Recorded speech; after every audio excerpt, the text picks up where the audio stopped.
지난 2달 동안 제 아내 은지는 언니 수연과의 관계를 다시 돈독히 다지기 시작했습니다. 예전에는 1년에 겨우 3번 정도 수연과 그 어수룩한 남편을 만났을 뿐이었는데 요즘은 매주 만나고 있습니다. 수연은 만날 때마다 남편에 대한 불만을 쏟아냈고 저는 은지가 수연 앞에서 제 이야기를 어떻게 하고 있을지 문득 궁금해졌습니다. 어릴 적 어머니께서는 조각보를 만드시면서 바늘과 실을 다루는 법을 저에게 가르치셨습니다. 비록 저는 남자아이였지만 어머니는 꼭 배워야 한다고 믿으셨죠. 그리고 30년이 지난 지금 저는 여전히 바늘과 실을 능숙하게 다루는 법을 기억하고 있었습니다. 공구 서랍 맨 아래에 숨겨놓았던 작은 상자에서 저는 조그만 흰색 단추처럼 생긴 장치를 꺼냈습니다. 그 장치는 은지가 가장 아끼는 실크 블라우스의 6개 단추와 완벽하게 어울렸습니다. 작은 가위로 블라우스의 원래 단추를 조심스럽게 떼어낸 뒤 남은 실까지 깨끗이 정리하고 그 자리에 준비한 장치를 꿰매어 달았습니다. 그리고 아무 일 없었던 듯이 블라우스를 옷걸이에 걸어두고 침실의 원래 자리에 그대로 돌려놓았습니다. 욕실에서는 여전히 샤워 소리가 들리고 있었습니다. 저는 조용히 서재로 돌아가 노트북을 켜고 새 프로그램을 실행한 후 비밀번호를 입력했습니다. 화면에는 저희 침실의 모습이 나타났고 조정 버튼을 만지작거리며 샤워 소리와 방 안의 모습을 또렷이 확인할 수 있었습니다. 헤드폰을 끼고 귀를 기울이자 샤워기가 꺼지고 이어서 드라이어 소리가 들려왔습니다. 잠시 후 아무것도 걸치지 않은 은지가 침실로 들어왔고 언니와 저녁 식사를 위해 옷을 입기 시작했습니다. 저는 숨죽이며 그 장면을 지켜보았습니다.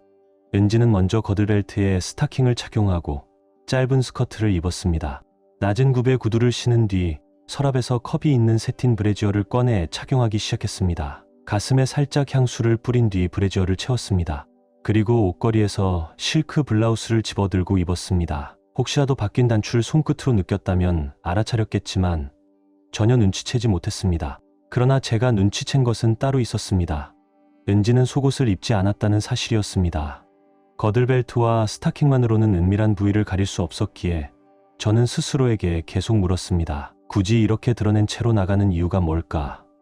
혹시 일부러 그런 걸까? 가슴에 뿌린 향수는 또 왜일까? 처음에는 단순히 수연과 무슨 이야기를 나누는지 궁금해서 시작한 일이었지만 결국 저는 은지에 대해 제가 상상조차 못했던 진실을 마주하게 되었습니다. 블라우스의 단추를 모두 채운 은지는 화장대에 앉아 메이크업과 머리를 정돈했습니다. 카메라는 거울을 향하고 있었기에 모든 과정을 선명하게 볼 수 있었습니다. 준비를 마친 은지는 시계를 확인하고 핸드백에서 휴대폰을 꺼내 단축 번호를 눌렀습니다. 8시 한강변 카페.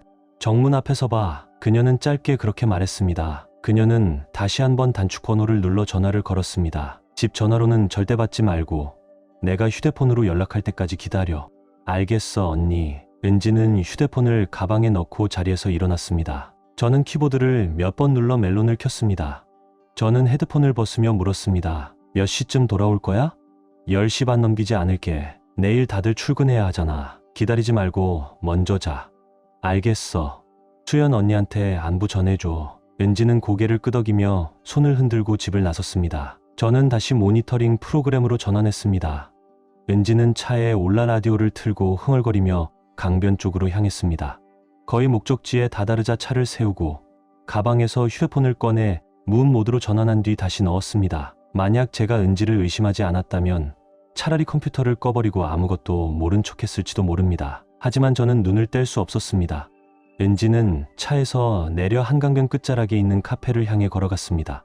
우리는 함께 가본 적이 없는 곳이었지만 은지는 안으로 들어가지 않고 입구가 잘 보이는 어두운 곳에 몸을 숨겼습니다. 컴퓨터 화면을 보니 시간이 7시 58분을 가리키고 있었습니다.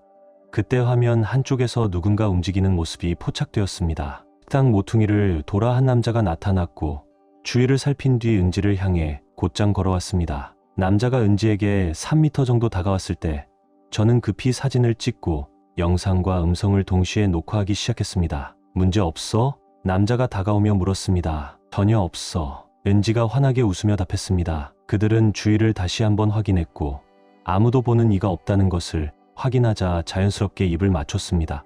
그리고는 식당 입구를 지나쳐 강변 산책로 끝쪽으로 걸어갔습니다. 걷는 동안 둘 사이의 대화가 오갔고 저는 녹음 음량을 조정했습니다.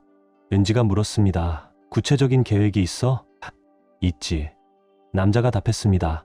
한 달 전에 성민을 마지막으로 만났을 때 내 몸무게가 86kg였어. 지금은 82kg, 70kg까지 빼면 점심을 같이 먹자고 하고 암에 걸렸다고 말할 거야. 은지는 그를 바라보며 물었습니다.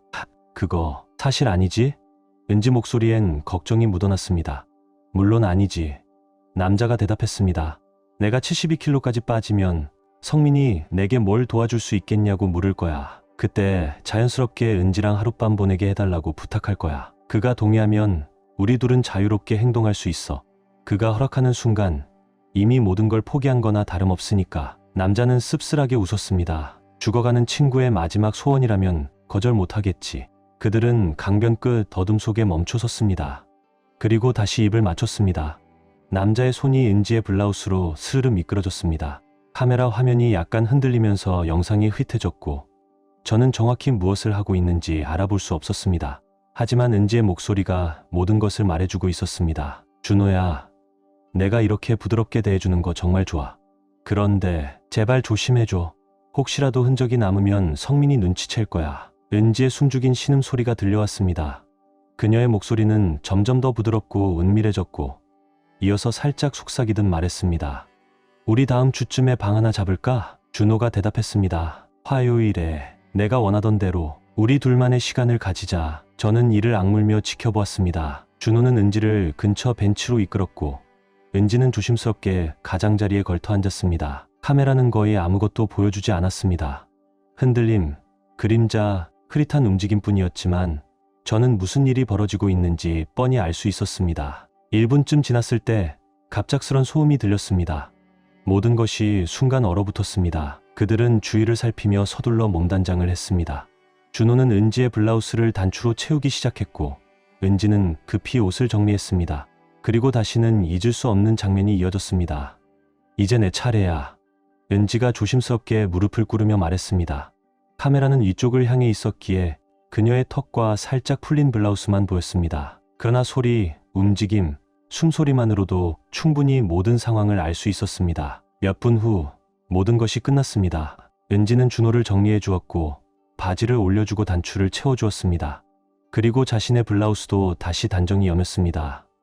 4번이나 더 가볍게 키스한 뒤 그들은 식당 쪽으로 향했습니다. 준호는 왼쪽 골목으로 사라졌고 은지는 식당을 지나쳐 자신의 차로 돌아갔습니다.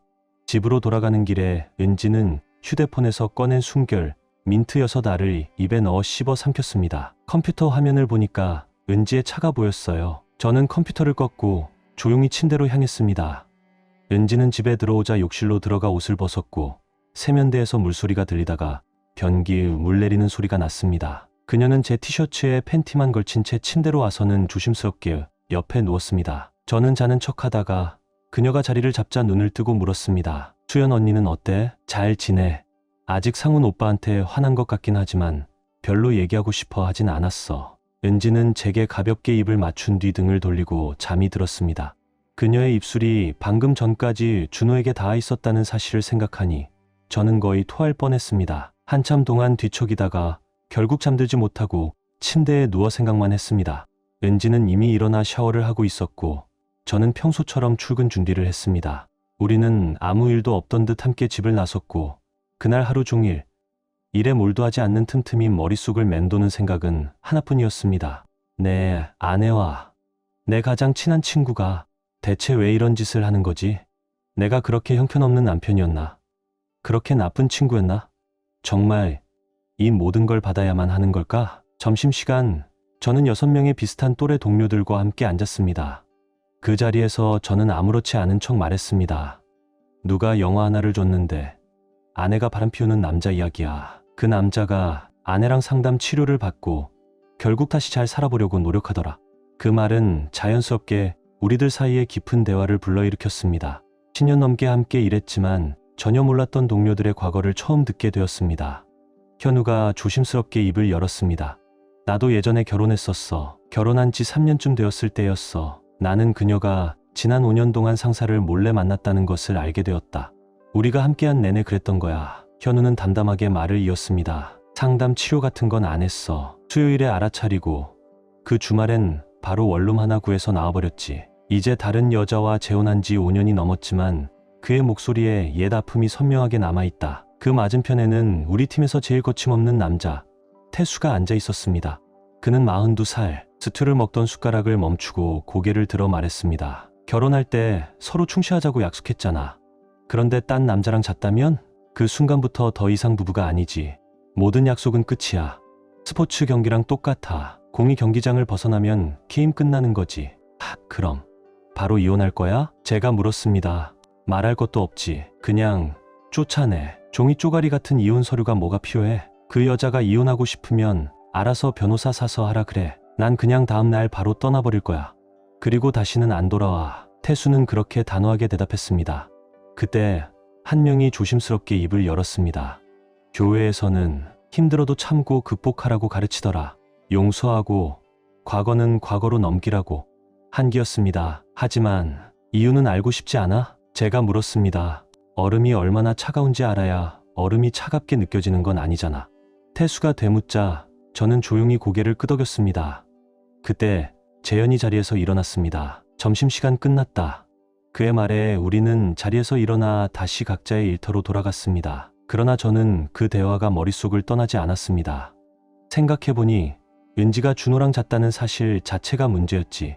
그 이유가 뭐였든 그게 무슨 소용이 있을까 싶었습니다. 집에 수도가 막히면 왜 막혔는지 따져봐야 하나? 아니지. 그냥 뚫으면 되는 거야. 집에 불이 나면 원인 찾느라 시간을 낭비할까?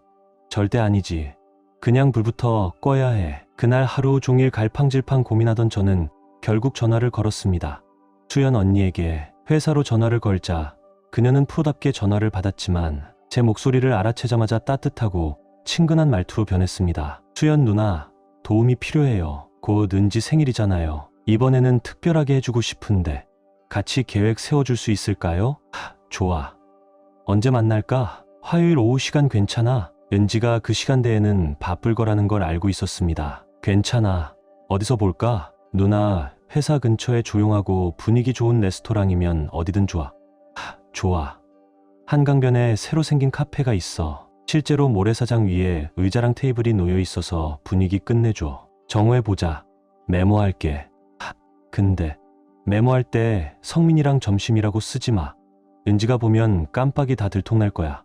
알았어. 그냥 선영이랑 점심이라고 써놓을게. 그 후 수연은 10분 넘게 남편 상훈이 저지른 어이없는 일들을 얘기해 주었습니다. 은지와 제가 함께한 시간보다 2해나 더 오래 결혼했음에도 불구하고 상훈은 너무나 자주 문제를 일으켰습니다. 그런데도 수연은 그와 함께 살고 있었습니다. 분명 행복하지 않은 결혼 생활이었지만 뭔가가 그녀를 붙잡고 있는 것 같았습니다. 그날 저는 토요일 근무 자원봉사에도 지원했습니다. 일요일 저는 집안일을 정리하며 하루를 보냈습니다. 마음 한구석에서는 이미 알고 있었습니다.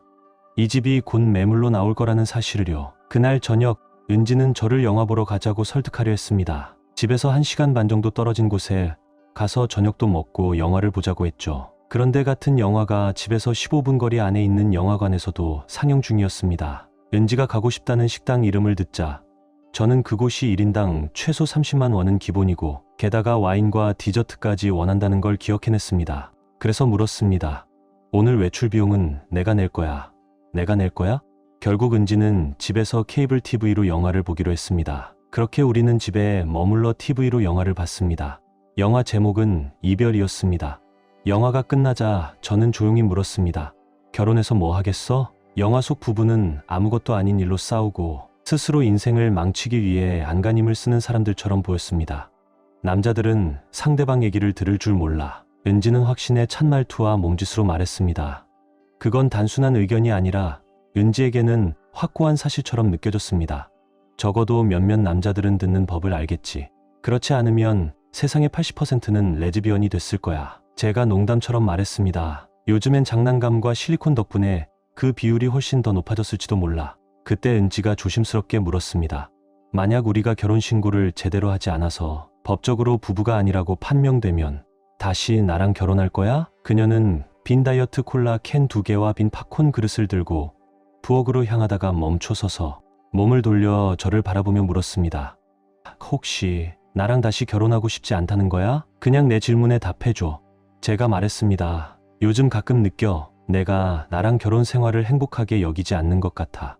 만약 그게 사실이라면 집을 팔고 돈을 나누고 서로 깔끔하게 작별 인사를 하자. 은지의 눈에는 금세 눈물이 고였습니다. 나는 내가 행복한 줄 알았어. 나도 그랬어. 하지만 어느 순간부터 내가 다른 곳에 있는 걸 더 좋아하는 것 같다는 느낌이 들기 시작했어. 어제 야근 안 했잖아. 은지는 대화를 회피하려는 듯 단일 사건을 끌어내 반박했습니다. 알아. 그건 맞아. 하지만 토요일 얘기는 넌 아무 말도 안 하고 언니네 가서 하루 종일 있었잖아.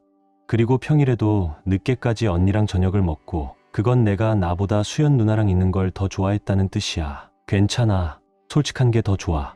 그러니까 그냥 수연 언니랑 같이 살든가. 상훈 오빠도 좋아할걸? 징그러워. 나 상훈 오빠 싫어해. 그래? 그럼 너랑 수연 누나 둘이 아파트 하나 얻어서 장난감이랑 배터리 사서 알아서 재밌게 지내봐. 남자는 필요 없을 테니까. 넌 이해 못해. 은지가 낮게 말했습니다. 저는 소파에 앉아 옆자리를 두드리며 부드럽게 말했습니다. 나는 떠날 생각 없어. 여기 앉아서 설명해줘. 내가 자연과학 석사 학위까지 있는데 내가 차분히 설명해주면 아마 이해할 수 있을 거야.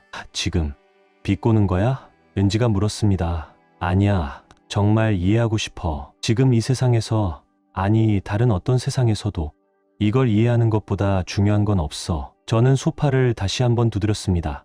은지는 조심스레 한 걸음 다가와서 말했습니다.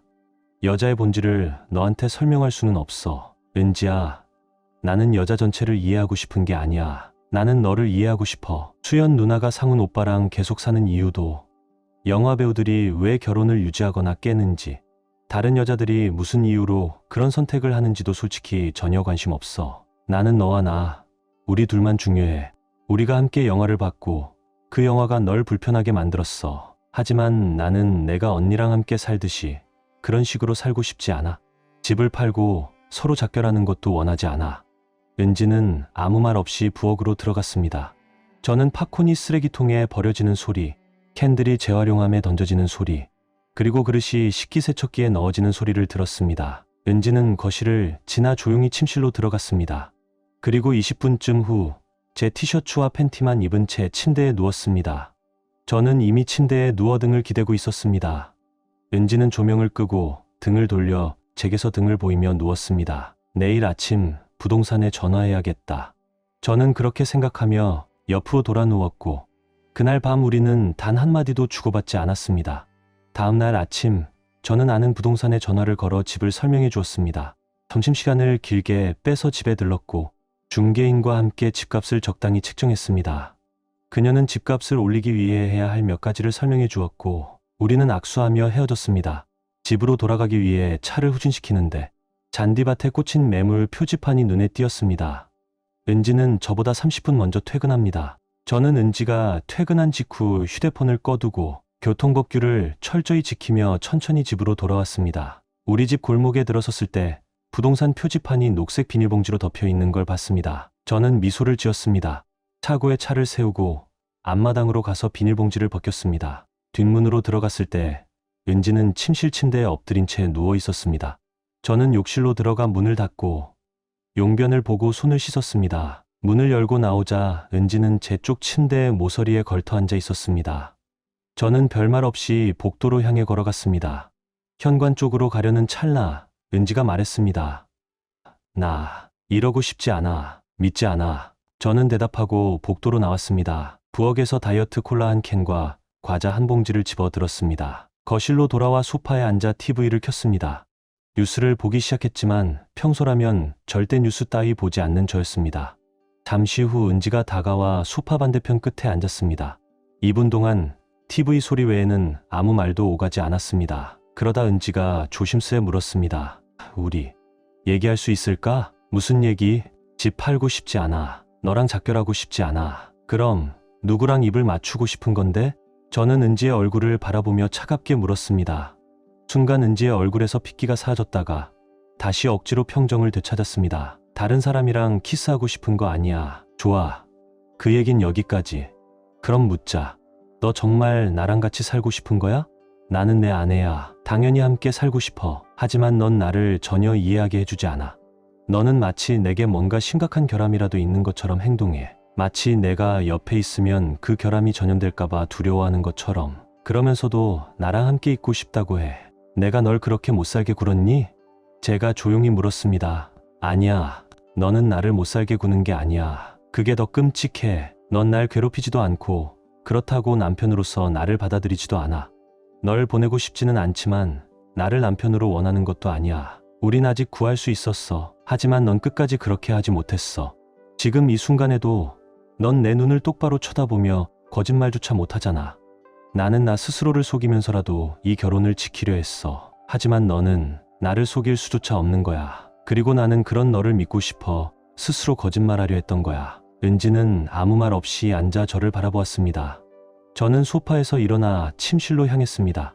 여분의 베개와 이불을 들고 게스트룸 침대 위에 툭 던졌습니다. 은지는 분명히 제 행동을 다 듣고 있었지만 저는 일부러 조용히 움직이지 않았습니다. 다시 안방으로 돌아와 문을 닫고 샤워를 한 뒤 침대에 누웠습니다. 아직 9시도 되지 않은 시간이었습니다. 10시가 가까워졌을 무렵 은지가 조심스럽게 문을 열고 들어왔습니다. 저는 늘 문 쪽을 바라보고 자는 습관이 있었기에 눈만 슬쩍 돌리면 은지의 모습을 볼 수 있었습니다. 그녀는 아무것도 걸치지 않은 채 서 있었습니다. 그것은 그녀가 진심이라는 신호였습니다. 희미한 불빛 아래서도 그녀의 몸은 여전히 저를 자극했습니다. 은지는 조용히 자신의 자리로 다가와 이불을 들추고 침대에 들어가려 했습니다. 멈춰. 제가 낮게 말했습니다. 스탠드 조명을 켜고 은지를 바라보며 말했습니다. 한 달 동안 넌 매일 밤 티셔츠 하나에 팬티만 입고 잠자리에 들었어. 내 쪽으로는 절대 돌아보지 않았지. 그 긴 시간 동안 제대로 인사한 굿나잇 키스는 겨우 한 번. 나는 방 하나에 베개랑 이불을 따로 가져다 놨어. 이 집에서 자고 싶으면 거기서 자. 나는 너랑 같이 자고 싶어. 은지가 조용히 말했습니다. 그건 너무 잔인해. 내가 실수했어. 근데 뭘 잘못했는지는 모르겠어. 너랑 관련된 무언가를 내가 잘못했겠지. 그리고 너는 그걸로 나를 벌주고 있었던 거야. 하지만 그게 뭔지는 말해주지 않아. 결국 나에게 남은 선택지는 하나뿐이야. 집을 팔고 이혼하고 내가 다른 사람과 행복해지게 해주는 거. 나는 다른 사람과 행복해지고 싶지 않아. 그럼 너는 나와도 행복하고 싶지 않은 거잖아. 알았어. 내가 수정할게. 남은 선택지는 하나뿐이야. 집을 팔고 이혼하고 내가 다른 사람과 불행하게 살아가는 걸 지켜보는 것. 저는 침대에서 일어나 방에 큰 불을 켰습니다. 그리고 은지를 바라보며 물었습니다. 너 나를 사랑해? 질문이 입 밖으로 나온 그 순간까지 은지는 제 눈을 똑바로 바라보고 있었습니다. 하지만 그 질문이 떨어지자마자 단 한순간 그녀의 시선이 비껴갔습니다. 그 짧은 순간이 저에게는 모든 대답이었습니다. 그 순간 깨달았습니다. 우리가 부부가 아니라면, 그녀가 나를 사랑하지 않는다면 우리가 나눴던 것은 사랑이 아니라 그저 육체적인 관계, 그것뿐이었다는 사실을. 은지는 제가 멈춰라고 말한 순간부터 꼼짝도 하지 않고 침대에 굳어 있었습니다.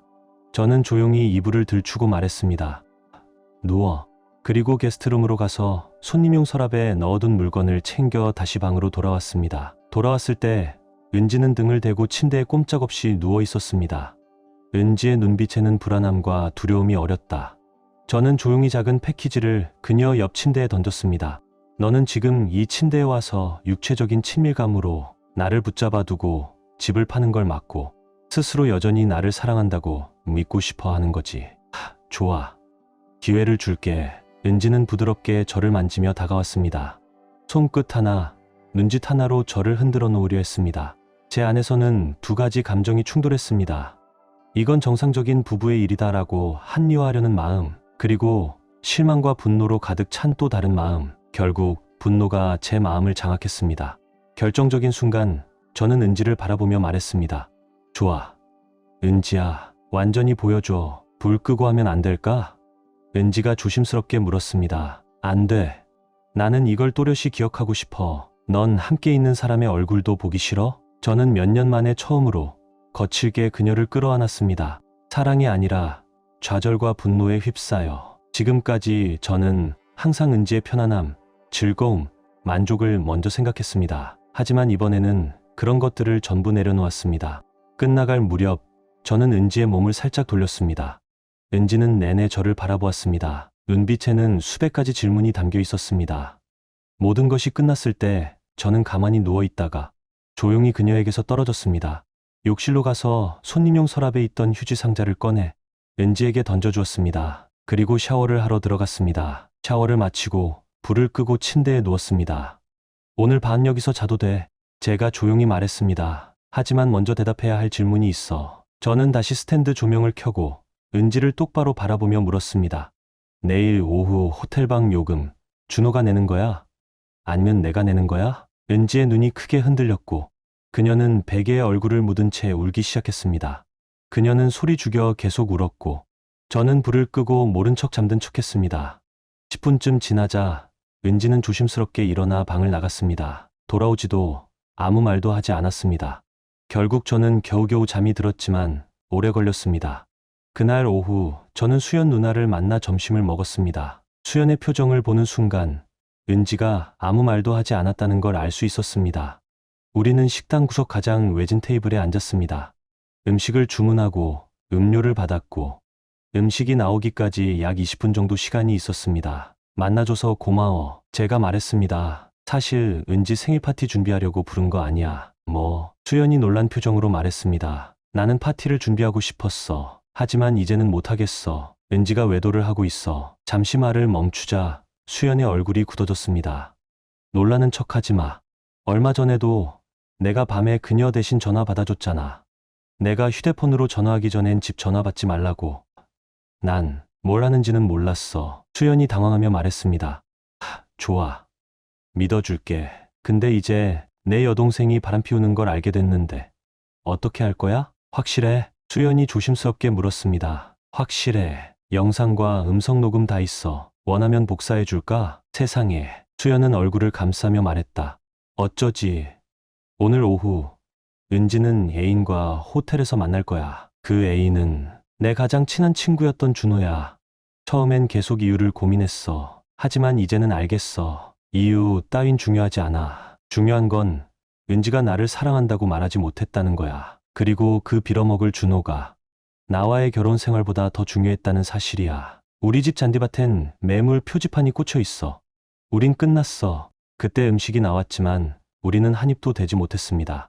저는 식사비를 계산하고 수연을 차까지 바래다 주었습니다. 우리가 그녀의 차에 도착했을 때 수연은 조용히 말했습니다. 어제 내가 물었지. 결정했어. 나 이제 은지 같은 동생은 없는 셈 치기로 했어. 가족이라면 가족답게 행동해야 하는데 난 그런 사람을 내 인생에 두고 싶지 않아. 오늘 밤 상훈 오빠랑 진지하게 얘기할 거야. 내 얘기를 들으면서 깨달았어. 우리 집도 완벽한 게 아니더라. 수연은 까치발을 들고 제 뺨에 가볍게 입을 맞췄습니다. 저는 차 문을 열어 그녀가 탈 수 있도록 도왔습니다. 그녀는 차에 타면서 물었습니다. 가끔 연락해도 될까? 내 번호 알잖아. 저는 고개를 끄덕였습니다. 수연은 차를 몰고 떠났고 저는 집으로 돌아와 은지의 물건들을 정리하기 시작했습니다. 먼저 그녀의 옷들을 다른 방으로 옮겼습니다. 그 다음 화장대를 옮겼고 서랍장을 밀어냈을 때 벽과 서랍장 사이에 끼어있던 두툼한 봉투를 발견했습니다. 봉투 안에는 리조트에서 찍은 은지와 준호가 들어있고요. 도저히 변명할 수 없는 사진들이 들어있었습니다. 은지가 무릎을 꿇고 준호가 뒤에 서 있는 사진, 그리고 또 다른 남자까지 함께한 듯한 사진도 있었습니다. 거기에는 DVD도 동봉되어 있었습니다. 봉투는 직접 우리 집 주소로 보내진 것이었고 보낸 사람은 다름 아닌 준호였습니다. 우리 집에서 새 집 떨어진 곳에 윤정 변호사님이 삽니다. 그녀의 차가 마당에 세워져 있는 걸 보고 저는 곧장 걸어갔습니다. 윤정 변호사는 운동복 차림으로 문을 열었습니다. 분명 집에서 편히 쉬던 중이었습니다. 저는 10만 원짜리 한 장을 건넸습니다. 이건 무슨 돈이에요? 그녀가 물었습니다. 약 15분 정도만 시간을 사는 거죠. 이혼 상담을 받을 만큼이면 충분할 것 같아서요. 저는 그녀에게 봉투를 건넸습니다. 윤정 변호사는 장갑도 끼지 않고 봉투를 열어 안을 들여다본 뒤 조용히 말했습니다. 들어오세요. 얘기합시다. 그 10만 원은 변호사를 구하는데 충분했습니다. 윤정 변호사는 제 이야기를 차분히 들은 뒤 몇 통의 전화를 걸었습니다. 그 중 하나는 은지의 직장으로 향한 전화였습니다. 그녀는 은지를 찾았지만 회사 측은 은지가 병가를 내고 집에 갔다고 답했습니다. 하지만 은지는 집에 없었습니다. 저는 봉투를 윤정 변호사에게 맡기고 철물점으로 향했습니다. 안방문에 설치할 자물쇠를 하나 샀습니다. 은지가 돌아오기 전에 문에 자물쇠를 설치했습니다. 저는 책상에 앉아 있었고 은지가 집으로 들어왔습니다. 은지는 안방 문 앞에 다가와 물었습니다. 저녁 먹을래? 아니, 밖에서 먹는 게 나을 것 같아. 그래도 물어봐줘서 고마워. 오늘 하루 잘 보냈어? 은지가 조심스레 물었습니다. 끝났어. 제가 대답했습니다. 왜? 오늘 그 남자와 함께 잘 계획이었잖아. 그런데 왜 멈췄어? 나는 여전히 너랑 결혼 생활을 이어가고 싶어. 웃기지 마. 넌 나를 사랑하지 않아. 차라리 내 가장 친한 친구랑 자는 쪽을 택했잖아. 솔직히 복수도 생각했어. 내 사진을 1000장쯤 복사해서 세상에 뿌릴까도 생각했어. 하지만 아이가 그런 사진을 우연히 본다면 끔찍할 거야. 아니, 더 나은 방법이 있어. 집을 팔고 돈을 나누고 내가 불행하게 떠나는 걸 그냥 놔두는 거야. 은지는 울음을 터뜨리고 복도로 뛰어나갔습니다. 안방 문 앞에 멈춰섰고 거기에 새로 달린 자물쇠를 보았습니다. 잠겨 있어. 은지가 혼잣말하듯 중얼거렸습니다. 내 물건은 전부 다른 방에 옮겨놨어. 너는 준호를 선택한 순간 이미 이 집에서 나간 거야. 다른 방에 문이 닫히는 소리가 들렸습니다. 그날 밤 저는 다시는 은지를 보지 않았습니다. 수요일 회사에서 점심시간에 태수가 물었습니다. 어제 왜 결근했어? 곧 이혼하게 될 아내 상대로 소송을 시작했어. 제가 무심하게 답했습니다. 지난주 점심 때 얘기 듣고 약간 예감했어. 태수가 말했습니다. 놀라지 마. 현장에서 딱 잡았어. 끝났어. 이야기는 거기까지야. 우리가 점심을 먹고 있을 때 제 전화가 울렸습니다. 받아보니 윤정 변호사님이었습니다. 서류 송달 끝났어요. 10분 후 다시 전화가 왔습니다. 이번에는 수연 누나였습니다. 그 사람 송달 받았어. 수연이 말했습니다. 우리 오늘 저녁 같이 상처 핥으며 밥 먹을래? 제가 물었습니다. 아니. 수연이 말했습니다. 그냥 어디 숨어서 지난 세월을 후회하며 혼자 울고 싶어. 아마 변호사들도 권할걸. 우리 둘 다 이혼이 끝날 때까진 서로 가까이 하지 말라고. 내 이혼은 추석 무렵이면 끝날 거래. 그럼 크리스마스 때 크루즈 여행이나 갈까? 제가 농담처럼 말했습니다. 수연은 웃으며 말했습니다. 진짜야? 결정할 시간은 6달 있어. 그때까지는 서로 잘 챙기자. 상우는 소송 통보를 받은 다음 날 ATM 한도까지 현금을 뽑아 마트에서 잭 다니엘을 엄청 사들였습니다. 그는 술을 함께 마실 새 친구 셋을 만나 알코올 중독 직전까지 갔습니다. 겨우 병원까지 실려갔지만 결국 이혼을 보기도 전에 세상을 떠났습니다. 결혼기념일 3일 전이었습니다. 수연은 졸지에 과부가 되었습니다. 은지가 소송 서류를 받던 날 회사로 전화를 걸었지만 다른 직원이 받았습니다. 그 직원이 외쳤습니다. 수연님, 언니분이 전화하셨어요. 수연은 크게 대답했습니다. 불가능해요. 전 언니가 없거든요. 있었지만 이제 죽은 거나 다름없어요. 그 전화를 받은 직원은 조용히 전화를 끊었습니다. 같은 날 윤정 변호사님은 사설 탐정을 고용해 준호가 다니던 회사에 보내 사진을 보여줬습니다. 회사는 준호에게 퇴사를 권유했고 퇴직금도 지급하지 않았습니다. 이미 일한 시간에 대한 급여도 지급하지 않았습니다. 준호는 회사 문을 나선 뒤 그 후 다시 나타나지 않았습니다. 적어도 이 근방에서는 아무도 그를 본 사람이 없었습니다. 은지는 소송 서류에 서명했습니다. 조건은 집을 팔았을 때 순이익의 20%를 받는 것이었습니다. 11월 10일 저는 공식적으로 싱글이 되었습니다. 7월에 집을 팔고 우리가 한때 휴가용으로 샀던 작은 트레일러에서 당분간 지내기로 했습니다. 앞으로 무엇을 할지 고민하면서요. 은지는 아직까지 집 매각 대금에 대한 연락조차 해오지 않았습니다. 그날 밤 8시 누군가 문을 두드렸습니다. 문을 열자 수연이 서 있었습니다. 하이힐의 스타킹, 짧은 스커트와 재킷 차림이었습니다. 그녀는 저를 바라보며 말했습니다. 나 40을 간 넘긴 이혼한 지 얼마 안 된 나이 든 과부와 어울릴 준비가 된 싱글 남자를 찾고 있어. 글쎄, 그런 사람을 알 수도 있을 것 같은데. 제가 웃으며 대답했습니다. 일단 안으로 들어와서 찾아보자. 안은 따뜻해. 수연이 장난스럽게 물었습니다. 따뜻하지. 그리고 더 뜨거워질 수도 있어. 저는 그녀를 부축해 트레일러 안으로 안내했습니다. 수연은 거실과 주방, 식당이 연결된 작은 공간 한가운데에 서서 제가 재킷을 벗겨주길 기다리고 있었습니다. 제가 수연의 재킷을 벗겨주자 그녀는 속옷을 전혀 입지 않은 채였습니다. 수연은 장난스럽게 미소를 지으며 말했습니다. 약속 지켰어. 내가 싱글이 될 때까지 기다렸어. 이제 부탁 하나만 들어줄래? 나를 침대로 안아 데려가줘. 그리고 우리 드디어 시작하자. 그 작은 에어스트림 트레일러 안에서 수연과 저는 처음으로 입을 맞췄습니다. 15년 넘게 알고 지냈던 사이였지만 이제야 서로를 향해 마음을 열 준비가 되어 있었습니다. 키스가 끝나자 저는 침대를 갈겼습니다. 그녀가 서 있는 자리에서 겨우 2미터 거리였습니다. 수연은 2걸음 걸어가다가 갑자기 냉장고 문을 열었습니다. 3초 만에 냉장고 안을 샅샅이 살핀 그녀는 곧장 뒷걸음질 쳐서 재킷을 다시 입었습니다. 그리고 제 손을 잡고 말했습니다. 아침에 먹을 게 하나도 없잖아.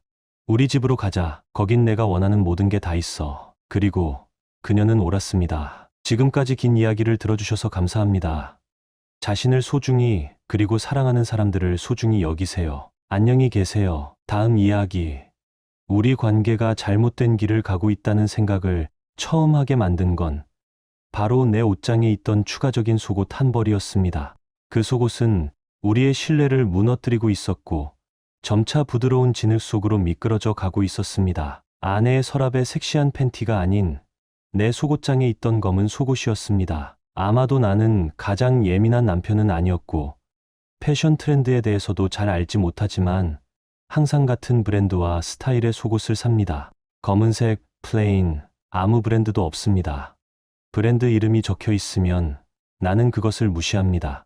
나는 첫 데이트에서 사람들에게 인상 깊게 보이려는 것이 아니기 때문에 광고판처럼 보이고 싶지 않습니다. 내 아내와 아이들은 크리스마스나 생일, 아버지 날에 양말이나 추리닝을 선물하지 않습니다. 그래서 내가 칼빈 클라인이라고 적힌 속옷을 발견했을 때 그걸 몇 날 며칠 생각한 후 결국 그 물건을 쓰레기통에 버렸습니다.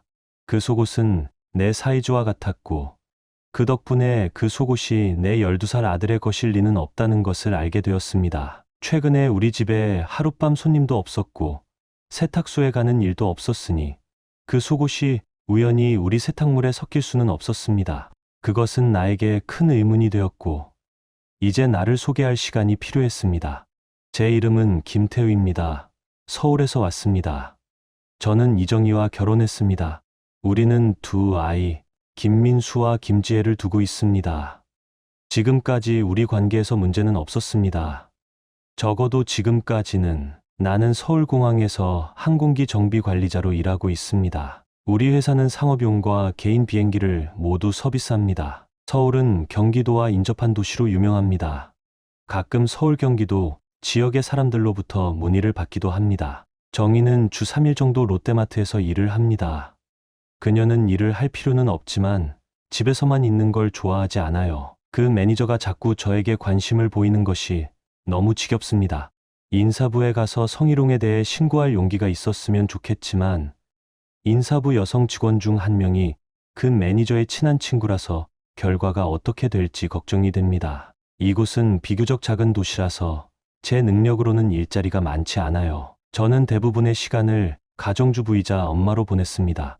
집을 떠나서 회사에서 만난 몇몇 친구들과 만날 수 없다면 정말 지루할 것 같아요. 아이들은 학교에 가고 집에는 할 일이 거의 없습니다. 최근에 유일한 방해 요소는 박성민이라는 예기치 않은 인물의 등장입니다. 어느 날 저는 서울식물원에서 혼자 점심을 먹고 있을 때 그가 저에게 다가와 제 옆에 앉았습니다. 그는 제 김태우와 닮은 점이 있었지만 저희 남편은 결코 보이지 않았던 자신감을 그에게서 느꼈습니다. 사실 저는 태우를 사랑합니다. 그는 훌륭한 가장이자 아버지입니다. 하지만 박성민, 그 사람은 자신감과 매력을 발산하고 있었습니다. 그는 애프터쉐이브를 뿌리고 있었고 제 남편은 그런 걸 절대 사용하지 않죠. 그날 그는 그냥 앉아서 제겐 매우 섹시하다고 말하며 하루 종일 사랑하고 싶다고 했습니다. 태우가 마지막으로 그런 말을 한 게 언제였는지 기억이 나지 않네요. 박성민은 제 다리를 만지며 손을 천천히 제 허벅지 위로 올리다가 제 귀에 속삭였어요. 우리 곧 다시 만날 거야. 그 순간 쾌감이 바로 저를 감싸며 제 속옷이 촉촉해졌습니다. 저는 일에 집중하기도 전에 새 속옷을 사야 했습니다. 샌드위치도 끝까지 먹지 못했어요. 모두 화려한 나이트클럽 의상처럼 보였어요.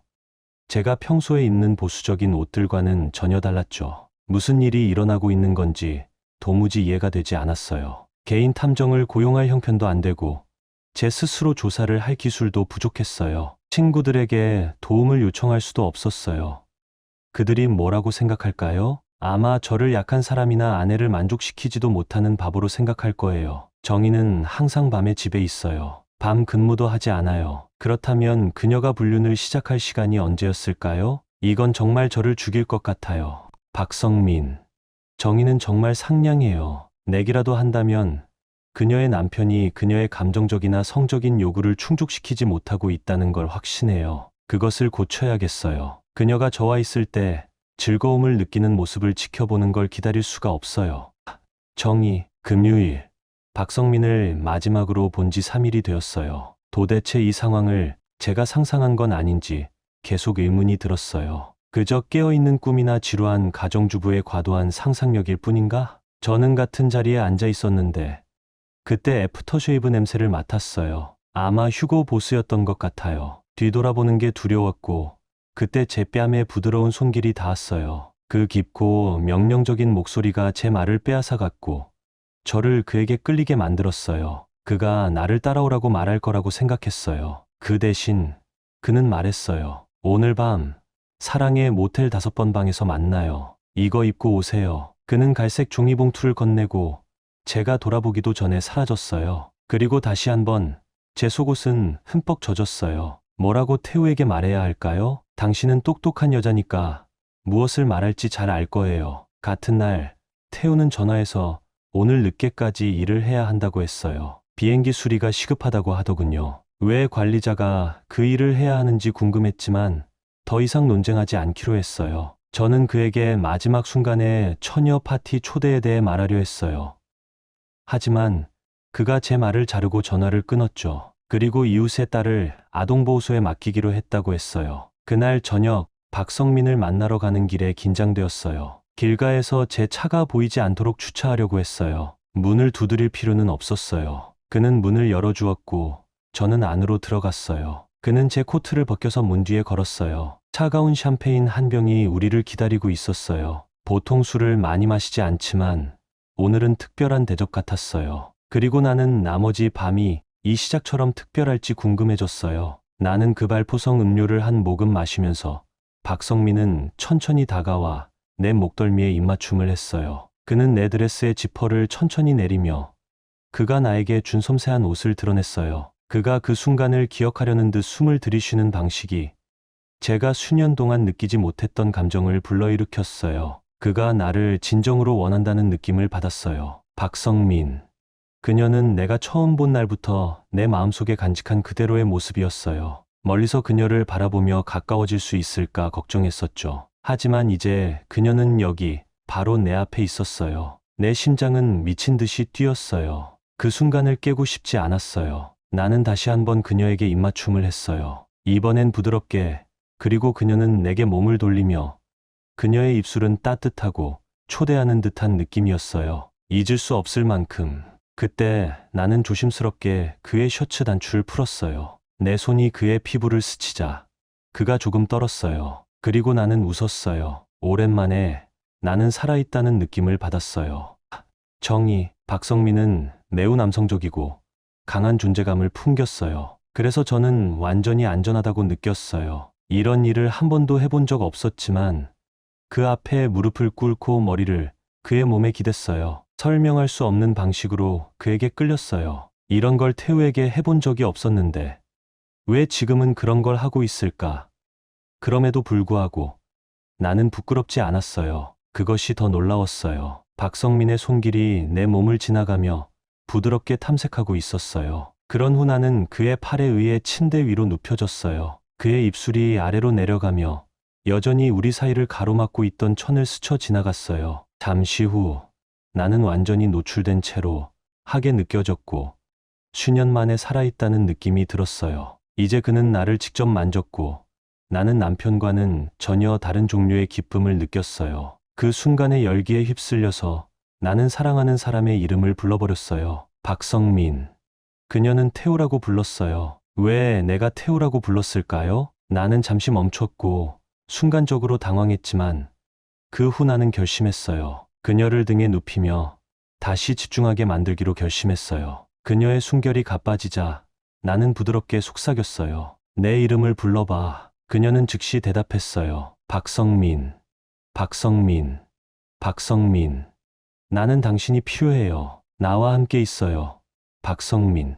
망설이지 말아요. 나는 전적으로 넘쳐흐르듯이 그 순간을 받아들였고, 그것이 끝난 후 우리는 침대에 누워 숨을 헐떡였어요. 그리고 잠시 후 다시 한번 나는 그녀가 그 밤에 집으로 돌아가는 모습을 보았고, 내가 그녀를 그리워할 것이라는 걸 알았지만 마음속으로는 우리가 또 다시 만날 거라는 것을 알았어요. 김태우.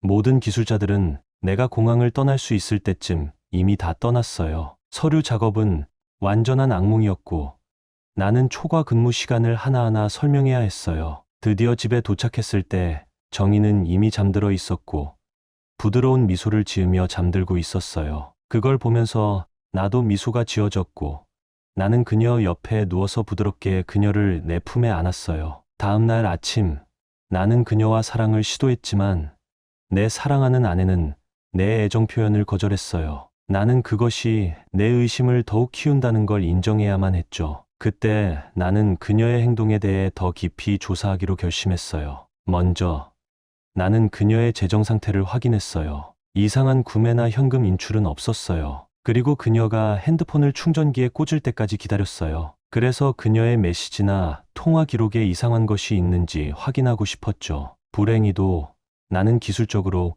그녀의 활동을 추적할 수 있는 소프트웨어를 설치할 능력이 없었어요. 내가 할 수 있는 몇 가지 중 하나는 인터넷 검색이었죠. 그래서 나는 불륜을 추적하는 방법을 구글에 검색했어요. 결과 중 하나는 배우자를 추적할 수 있는 8개의 최고의 GPS 앱 목록이었는데, 다시 말하지만 나는 그녀가 모르게 앱을 설치하는 방법을 몰랐어요. 그때 나는 생각났어요. 지도가 위치 기록을 자주 남긴다는 것을요. 이제 내가 해야 할 일은 그녀의 핸드폰에 접근할 기회를 기다리는 것뿐이었어요. 하지만 그것은 말처럼 쉽지 않았죠. 왜냐하면 내가 그 핸드폰의 근처에 있을 이유가 없었으니까요. 정희. 그날 아침 태우의 애정을 거절하는 것이 어색했어요. 여전히 그 전날 밤의 흥분이 남아 있었고, 동시에 박성민을 다시 만날 때가 언제일지 고민하고 있었죠. 그러나 나는 가족으로 돌아가야 한다는 생각도 들었어요. 주말은 가능한 한 평범하게 지나갔어요. 부모님이 아이들과 시간을 보내고 싶어 하셔서 아이들을 보내고, 저는 집에 가서 태우와 조금 더 친밀한 시간을 보내기로 했어요. 태우는 관심을 보였지만 좀 다른 방식으로 집중하지 못하고 있었어요. 태우. 솔직히 말하자면 그것은 정말 불쌍한 섹스처럼 느껴졌어요. 박성민. 나는 정희를 다시 만날 날을 기다릴 수 없어요. 나는 그녀의 점심시간에 맞춰 만날 계획을 세우고 있어요. 월요일. 나는 월요일만 기다리면 돼요. 김태우. 월요일에 나는 상사의 박진수 사무실에 호출되었어요. 태우. 요즘 조금 산만한 것 같아요. 괜찮아요. 그때 나는 내 인생이 무너져 가고 있다는 것을 깨달았고, 한 방울의 눈물이 오른쪽 뺨을 타고 흐는 것을 막을 수 없었어요. 떨리는 목소리로 나는 말했어요. 제 아내가 불륜을 하고 있는 것 같아요. 오, 미안해요, 태우. 그 말에 대해 뭐라고 말해야 할지 모르겠어요. 휴식이 필요하면 알려주세요. 감사합니다, 사장님. 그리고 태우.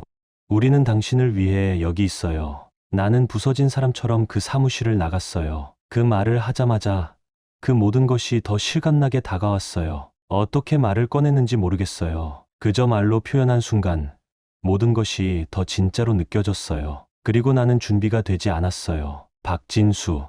정말 태우가 괜찮을지 모르겠어요. 그의 최근 결석이 단순히 가족 문제 때문만은 아닐 것 같아요. 하지만 지금은 더 이상 추궁할 때가 아닌 것 같아요.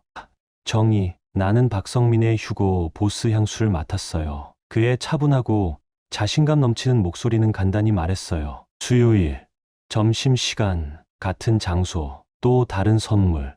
그리고 그는 다시 사라졌어요. 내 안에 긴장된 흥분이 일렁였어요.